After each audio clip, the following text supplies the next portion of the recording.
Greetings.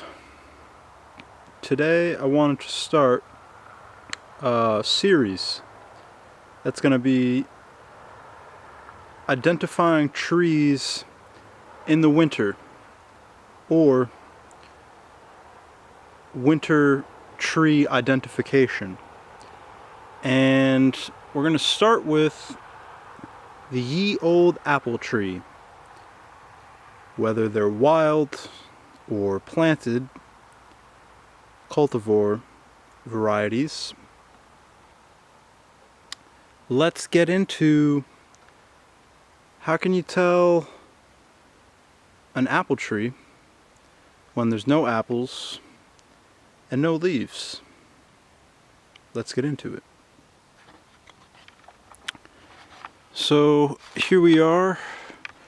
Let me step back on the property of the farm, and this is a pretty good age apple tree. I'd say probably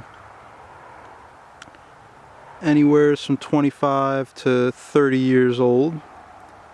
It's really tall, and you can see that the branches are bent right there, bent over, and that is from the weight of the apples weighing down the branches. So that's one way you can kind of tell from far away, right? But then if we get up to the apple tree, it's got this very distinct bark, and on the older ones you'll see this lichen growing on it. Also, you'll see closer up to the base of the tree on older ones. Oh yeah, that's actually a good 30 to 50 year old tree, but I don't know if it's I think it might be the emerald ash borer, but there will be these dots. Oh yep, right up there actually.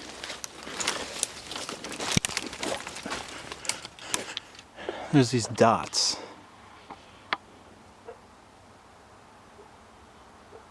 And that's another way. I don't know exactly what that is, if it's the emerald ash borer or not, but that's another way you can tell an apple tree from up close. And it has this, just like I said, very distinct kind of plated bark almost.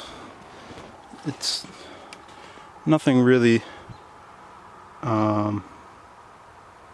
well, there's a few trees that look like that, to be completely honest, but another way you can tell by adding all these together, you'll be able to identify an apple tree, is that it'll have these suckers coming off, which can be used for grafting. It'll have basically all these new growth branches coming out from the center. I don't know, this is an interesting tree because there's like the one main one, and then there's like 1, 2, 3, like 4 smaller ones. I don't know if those all grew from apples falling, but this is obviously the main mother. So between the branches weighing down far off in the distance when we're looking at it, these dots close up on the bark with this plated situation, all these suckers coming off of the tree right here all the way up, and they kind of got a little, sometimes they're looking a little pointy like this. Let me get back out here.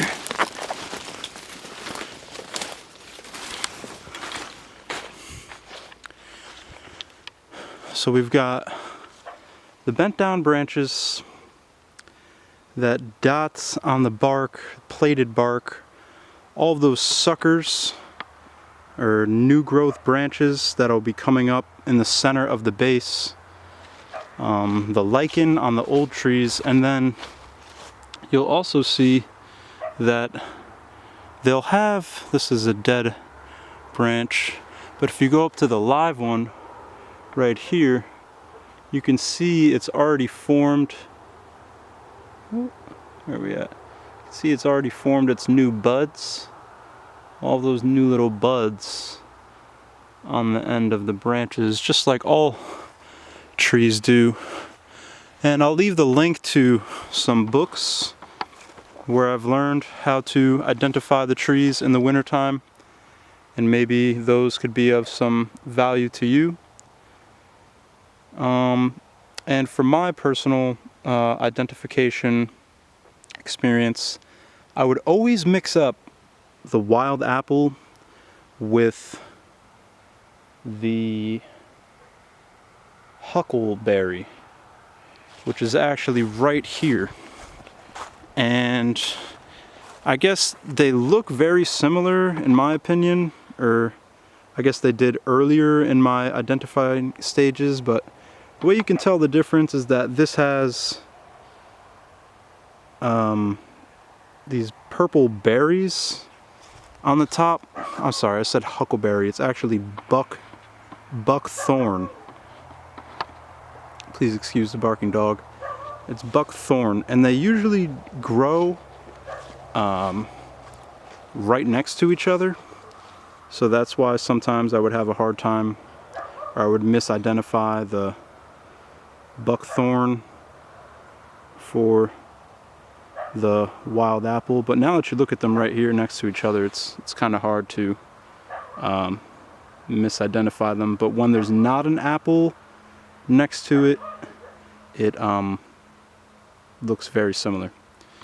So One Love Wholeness, this is the identifying wild apple in the wintertime, and we will see you on the next one.